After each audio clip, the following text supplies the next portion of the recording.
Salut tout le monde, c'est Crazy Diary. Vous voulez une nouvelle recette? Alors suivez-moi, c'est parti!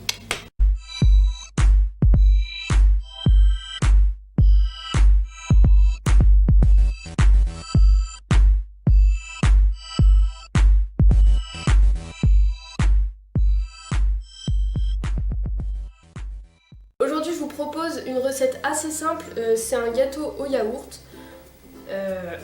Il est franchement très simple à faire, la seule unité de mesure c'est un pot de yaourt. Vous pouvez le décliner de toutes les sortes, vous pouvez mettre des fruits dedans, vous pouvez mettre de la confiture, vous pouvez mettre du chocolat, vous pouvez mettre des pépites.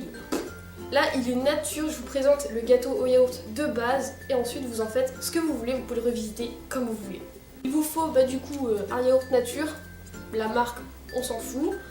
Ensuite il vous faut de la farine, du sucre, de l'huile, il vous faut un œuf qui se trouve ici, il vous faut de la levure, donc il vous faut un demi-sachet de levure chimique et puis un petit peu de beurre pour le moule pour pas défoncer le gâteau après. Je vais le défoncer quand même, mais bon, ça on s'en fout. Donc vous mettez le yaourt dans un saladier, s'il veut bien descendre ce con. Donc surtout vous gardez le pot parce que comme je vous ai dit c'est la seule unité de mesure. Donc une fois que vous avez mis le yaourt, vous mettez 2 pots de sucre. Vous mélangez bien sûr. Pour l'instant ça ressemble juste à un yaourt nature sucré. Alors petite rectification, le boulet dans toute sa splendeur, il vous faut 2 œufs, pas un seul. Donc après le sucre, vous mettez les 2 œufs. Ensuite vous rajoutez un demi-pot d'huile, vous mélangez. Ensuite vous ajoutez 3 pots de farine.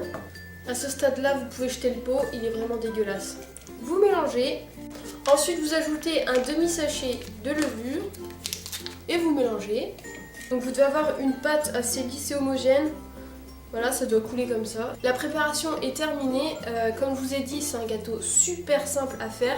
Et à ce stade-là, vous pouvez rajouter ce que vous voulez dedans. Vous pouvez rajouter des fruits, des pépites de chocolat, enfin tout ce que vous voulez. Par contre, si vous rajoutez des fruits dans la pâte, je vous conseille de les couper en tout petits morceaux parce qu'en fait, ils vont rester dans le fond après quand le gâteau aura cuit.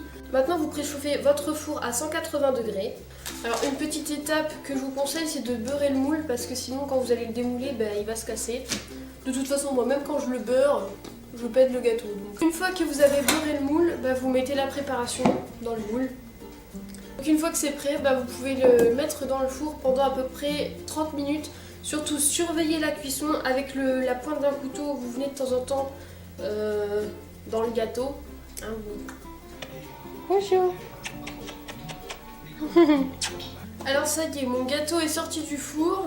Je vais tenter de le démouler.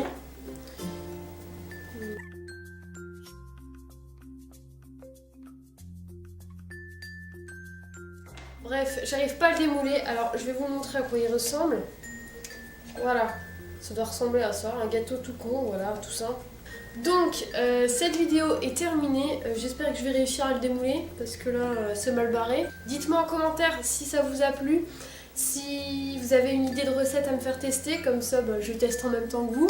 N'hésitez pas à liker la vidéo si ça vous a plu. N'hésitez pas non plus à me mettre en commentaire vos critiques bonnes ou mauvaises, que je puisse m'améliorer. Et je vous laisse vous abonner à ma chaîne si vous voulez continuer de suivre mes vidéos. Et je vous dis à bientôt. Bisous! Je sais même pas que... Je me vois pas, du coup je sais pas. Je sais pas comment on voit. Putain, en plus on doit voir la vaisselle là. Ah! Et moi, c'est de la merde. Ah, j'en mets partout! Claudia! Ah putain, il me faut 2 œufs. Je le sens mal. Vive les coquilles! Ah non! Putain, miracle. Enfin, putain, j'ai... Non! Chaque fois, j'en mets à côté!